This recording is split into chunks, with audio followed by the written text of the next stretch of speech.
supervisor de ese hospital. Es psicoanalista en Córdoba, miembro de la Asociación Mundial del Psicoanálisis y de la Escuela de la Orientación Lacaniana y es docente del IOM 2. La clase de hoy es Creencia y Fake News. Bienvenido, muchas gracias por estar acá. Te escuchamos, José. Hola, bueno, buenas tardes. Ante todo, agradecer a la Asociación Argentina de Salud Mental, a Mario Goldenberg, a Claudia Moggia, que me han invitado a participar de esta diplomatura. Cuando empezó, me propusieron un listado de temas que hacían al programa para que yo optara, y opté por este que vamos a desarrollar hoy, que se llama Creencia y Fake News. Algo que me interesó justamente porque sabía poco del tema y me interesaba aprender y bueno, voy a compartir con ustedes lo que me ha impresionado de eso. Y quiero empezar contándoles algo que escuché antes de ayer por la radio, que se trató de una entrevista a una directora de escuela de una escuela en la que había habido un conflicto de violencia escolar con un niño que había entrado con una arma. Bueno, se había armado un lío bárbaro con los padres, con los docentes. Este, le preguntaban varias cosas a la directora de cómo se las iban arreglando con los chicos, con los problemas de los chicos. Y ella dijo algo que me llamó muchísimo la atención y que me provocó casi un estremecimiento. Dice, ellos están en las redes, viven ahí y ese es su mundo. Y nosotros no podemos entrar. Y me pareció un diagnóstico tan certero de lo que estamos viviendo, de algo que está ocurriendo ante nuestros ojos, en nuestras narices, y que nosotros no podemos hacer absolutamente nada al respecto. Es el avance de una tecnología que va inundando cada vez más todos los estratos de la sociedad, pero especialmente a los más jóvenes. Así que el tema fake news yo lo tomé no estrictamente con lo que quiere decir esa expresión, sino para ampliarlo a todo el espectro de nuevas tecnologías comunicacionales, de nuevas plataformas, de nuevos recursos como la inteligencia artificial y particularmente lo que ocurre con los smartphones. Es decir, el teléfono, esa fuente inagotable de saber que cada uno lleva en el bolsillo y del que se ha hecho cada uno de nosotros absolutamente dependiente y con serias consecuencias en el lazo social, en los vínculos interpersonales, familiares, institucionales, que me parece que lo que decía esta directora de escuela lo decía tan clarito que quise reproducirlo para ustedes para que se entienda el alcance del problema. Pero voy a empezar por el tema de la creencia. El tema de la creencia es algo que ha interesado tempranamente al psicoanálisis. Y voy a empezar por un lado que me pareció un poco raro, que es lo que dice Lacan en una clase del 25 de enero de 1975 en el seminario RSI, Real Simbólico Imaginario, en el que para explicarnos lo que él entiende que debe ser un padre, termina concluyendo la mujer es un síntoma. Él explica ahí que un padre, para merecer el respeto y en algún caso el amor de los hijos, tiene que por lo menos haber hecho de una mujer un síntoma y hacer de ella la causa de su deseo. Que eso es lo que va a tener efecto, eso es lo que él va a llamar la versión del padre, la perversión. Ustedes saben que este es un juego de palabras con el cual Lacan explica que un père es padre en francés, una versión del padre. No, no hay un padre para todo el mundo, sino hay una versión y esa versión viene de qué modo él ha tomado como objeto a esa mujer para hacerla causa de su deseo. Es decir, hay un lazo entre el hombre como sujeto y la mujer a la que toma como objeto. Ella, por su lado, dice Lacan, en sus objeto de nada. Es una idea del hombre, de tomar ahí a esa mujer como objeto y la hace su síntoma en el mismo sentido que un paciente cuando viene a la consulta con un analista espera que nosotros le podamos decir qué quiere decir lo que ese síntoma dice, que nosotros podamos traducir lo que ese síntoma dice. Ya sabe al venir que eso dice algo. Es un vericueto un poco complicado porque él dice que a la mujer le cree. A la mujer le cree en el sentido que se cree, ¿cómo explicarlo? Eh, no es que le crea en el sentido de a la persona en sí, sino al lugar.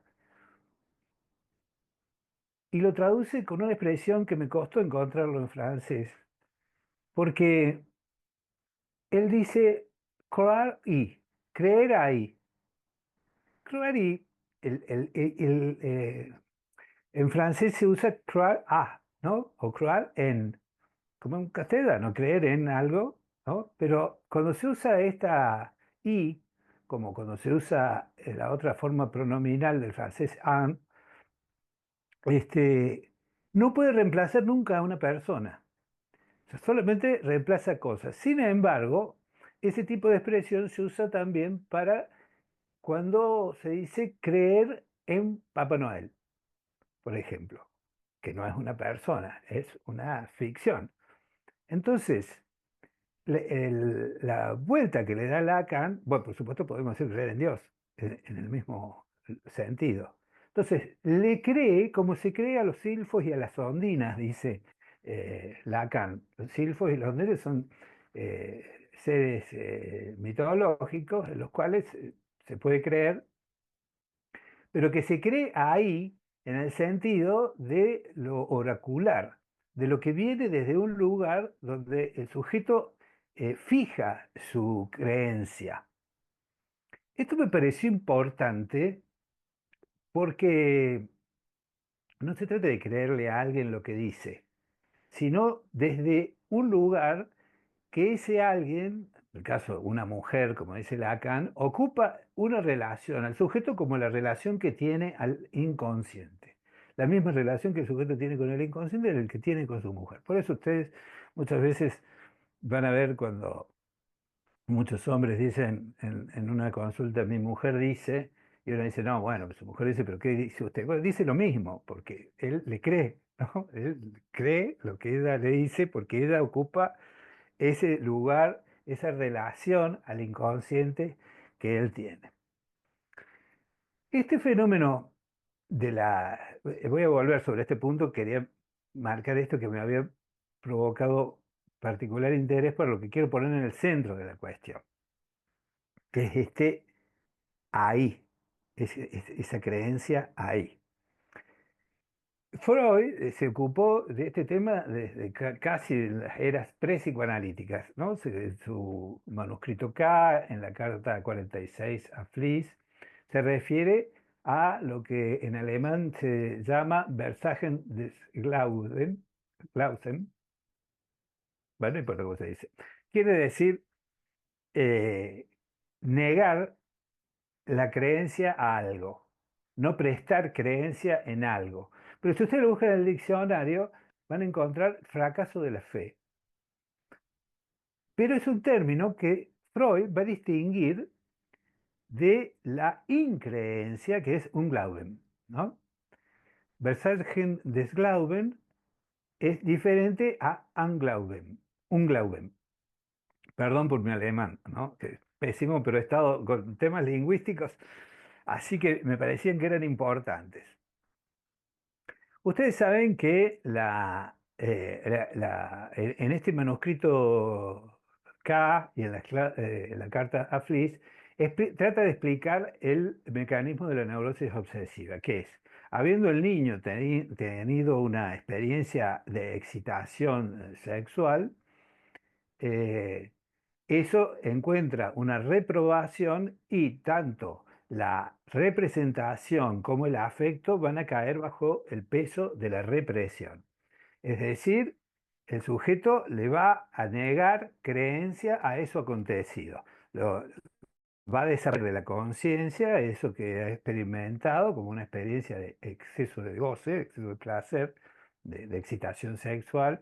Entonces, cuando se produce más tarde el retorno de lo reprimido, lo que va a volver es el afecto, pero no la representación. La representación va a continuar desaparecida, es decir, va a seguir bajo este negarle creencia. Esto no ocurrió, dice va a decir el yo del sujeto, pero sí va a experimentar la culpa que le aparece como una culpa inexplicable, como un sentimiento de culpa que no tiene eh, razón.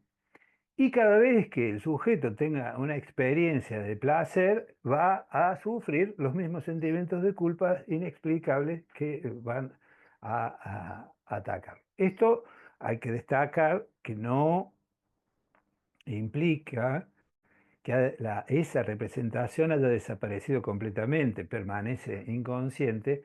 Entonces, los sentimientos de culpa que el sujeto experimenta al retornar esto, de alguna manera le permiten volver a experimentar esa satisfacción que continúa en la representación reprimida. Es decir, negarle la representación no es una cancelación absoluta de la representación. Es simplemente una operación en la cual el sujeto sigue, de alguna manera, gozando de esa experiencia de excitación bajo una forma eh, disfrazada que es la culpa. Ahora, cuando nos encontramos con la Unglauben, nos encontramos con la increencia, que es una posición radical, que es un rechazo del otro como tal. Entonces, tanto la representación como el afecto van a retornar, pero desde lo real, desde fuera y no desde la subjetividad. Entonces estamos en el plano de la paranoia, donde el sujeto experimenta ya no sentimientos de culpa, sino de persecución. Estas diferencias las podemos encontrar quizás más marcadas en el artículo de la negación de Freud, que es extensamente tratado por Jean Hippolyte y por Lacan en la respuesta al comentario que hace Jean Hippolyte del artículo de la negación. Ustedes deben conocer que ese artículo, la negación, es la que plantea Freud, permite saltearse esa represión mediante el recurso de la negación. El sujeto dice, no se trata de mi madre, entonces el analista simplemente tacha el no y dice, se trata de su madre, porque al negarlo es una manera de recuperar esto y gozar, por supuesto, de eso que permanece reprimido. Eh, Freud, en ese mismo artículo, plantea que esta experiencia se produce a partir de que siempre que algo es negado es porque tuvo que ser primariamente afirmado. Yo no puedo decir no se trata de mi madre si en alguna parte no está dicho es mi madre, si no hay una afirmación primera. Entonces, esto es lo que Freud va a elaborar en ese memorable trabajo, que es los tipos de juicio de atribución. Primero, que el yo primitivo va a plantear una aceptación de una categorización entre bueno y malo, y después una interiorización de lo bueno y una expulsión de lo malo. Este mecanismo de expulsión de lo malo es lo que llama la autosum. La autosum es correlativa a la afirmación, porque estoy rechazando algo hacia el exterior, puedo afirmar algo en lo interior. Entonces, Este mecanismo de la autosum es lo que está en el fundamento de el odio. Es decir, se odia aquello que fue primitivamente propio y que está afuera ahora y que se lo puede localizar como malo, como el lugar del mal, como lo extraño, como lo ajeno, pero que fue primitivamente propio. El otro juicio que plantea Freud en ese lugar es el juicio de existencia. Va a decir, estas cosas existen o estas cosas no, de acuerdo a que pueden reconocerlas ya con lo que fue interiorizado primero. Es decir, que a partir de esos primeros momentos de afirmación, el sujeto no tanto que conoce cosas, sino que las reconoce, las vuelve a asociar a elementos que interiorizó primitivamente.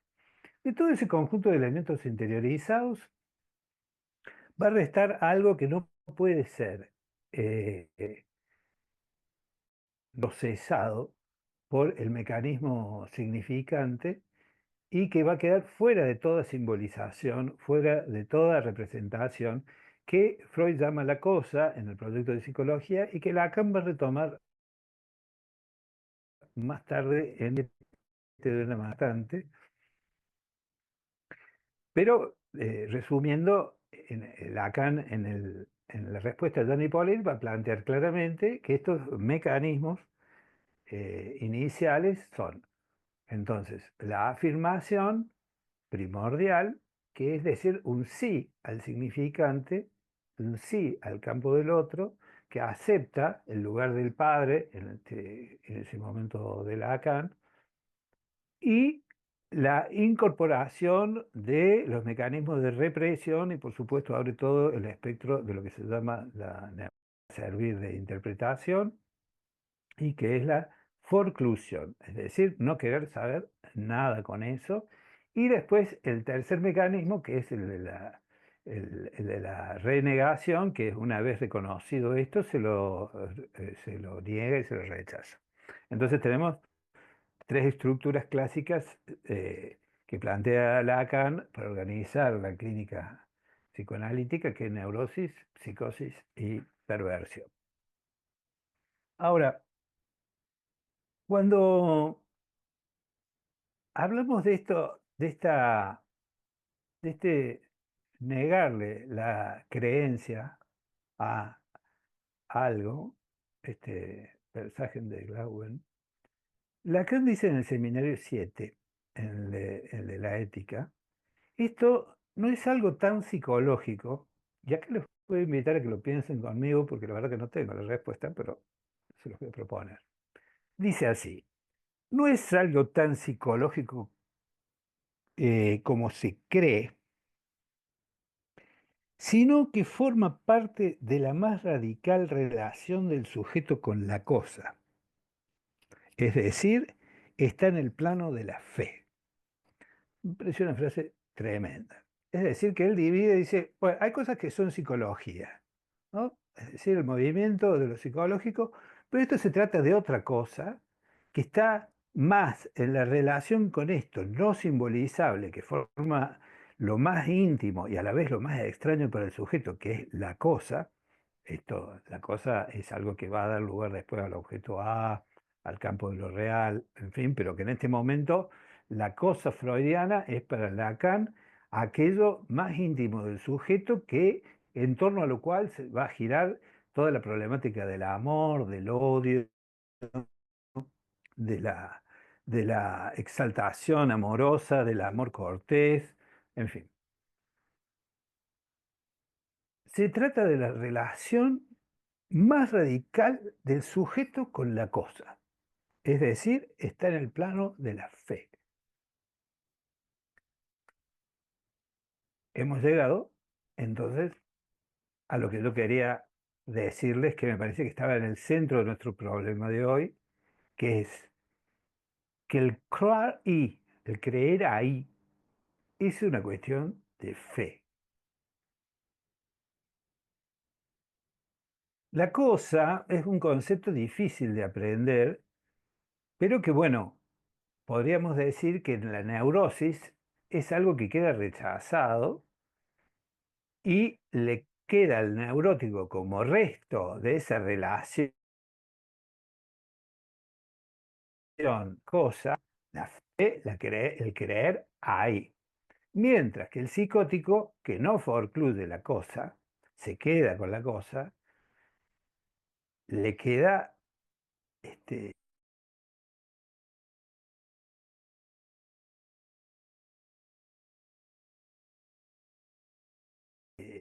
esta relación que aparecen bajo esta forma, bajo la forma de una invasión de goce.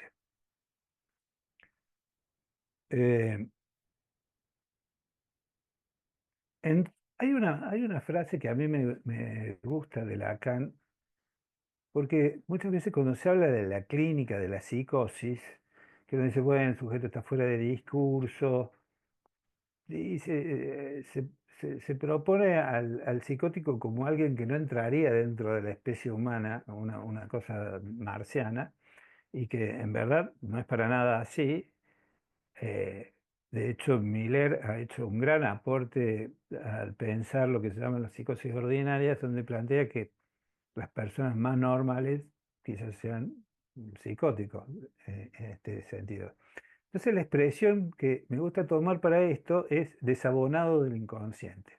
Desabonado del inconsciente es una frase divertida de Lacan que la usa para referirse a James Joyce. ¿Por qué? Porque James Joyce, la gente lee los libros, no emociona a nadie, nadie empatiza con el tipo, todos estudian lo que quiso hacer o cómo hizo con el lenguaje, pero no es algo que conmueva, no es un novelista que la gente diga, "Ah, me quedé extasiado leyendo esta novela". No, es un dolor de cabeza leerlo.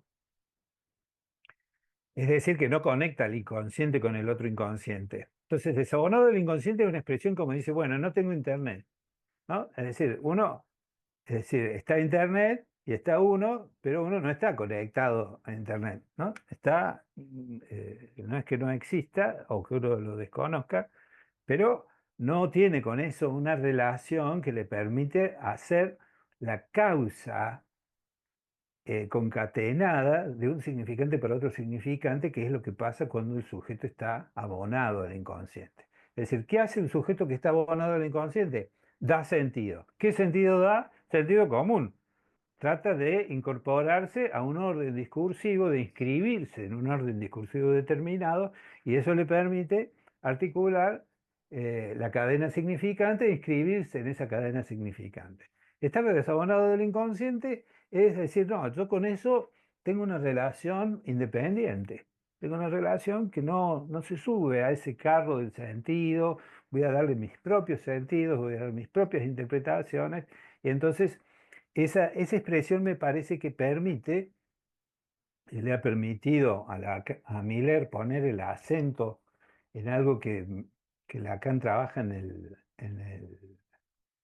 el último periodo de su enseñanza respecto al propio Joyce, le permitió hacer foco en lo que llama el symptom, es decir, el modo como cada uno se las arregla con su cosa, cómo cada uno le ha dado su propia solución sumamente singular, más allá de las estructuras que puedan ser colectivas, comunes y del orden del sentido, sino estos significantes que pueden ser aislados como significantes amo en cada sujeto y que en el psicoanálisis son extraídos de los dichos del sujeto, eh,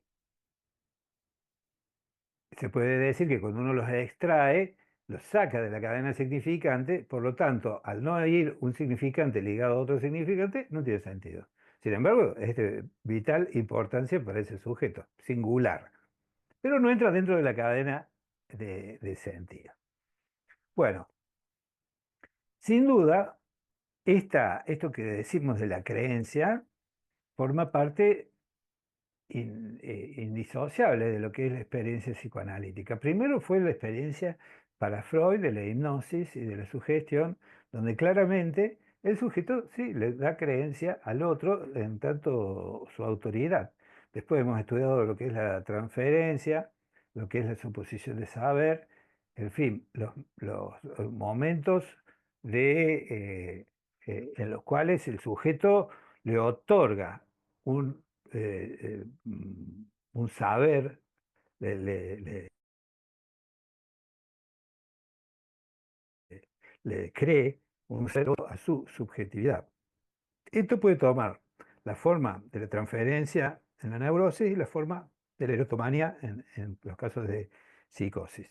Pero en todos los casos, para Freud, esto es un sucedáneo de lo que ha sido la creencia primaria del sujeto en sus padres. Es decir, ante la invalidez que tiene el niño respecto a las cosas del mundo, bueno, le otorga creencia a los padres y también es algo que tiene un valor particular en el campo del amor. Es decir, se le cree al otro en el campo del amor, algo que, algo que cuando la gente se separa, uno dice, bueno, como no era tu pareja hace tanto tiempo y ahora no lo desconoces por completo. ¿No? Bueno, que cuando desaparece el amor, desaparece la creencia en que el otro tenía ese saber y esa verdad. Ese amor es el que, dice Lacan, el creerle a una mujer, ¿no? Ese es el campo del amor, creerle. Pero hay tres artículos de Freud donde toma esta cuestión de la creencia, que son el fetichismo, psicología de las masas y el porvenir de una ilusión. En todos los casos toma el punto de la creencia focalizada en el lugar del ideal, que en la infancia era ante los padres y ante la hiperpotencia de la naturaleza, el sujeto quiere creer en algo que pueda ser una salvación y es siempre, en todos los casos, una ilusión. Por eso Freud pensaba que el hombre analizado o el hombre civilizado, culto, tiene que ir alejándose un poco de las religiones. Yo pienso que eso es una esperanza vana, ¿no? Es decir, que la creencia, la religión. Bueno, ustedes se van dando cuenta que yo voy tratando de llevar esto a lo que me pareció que era lo central en el tema de la creencia, que es la fe y la religión. Es decir, que hay un punto que tiene que ver con el lenguaje, es decir,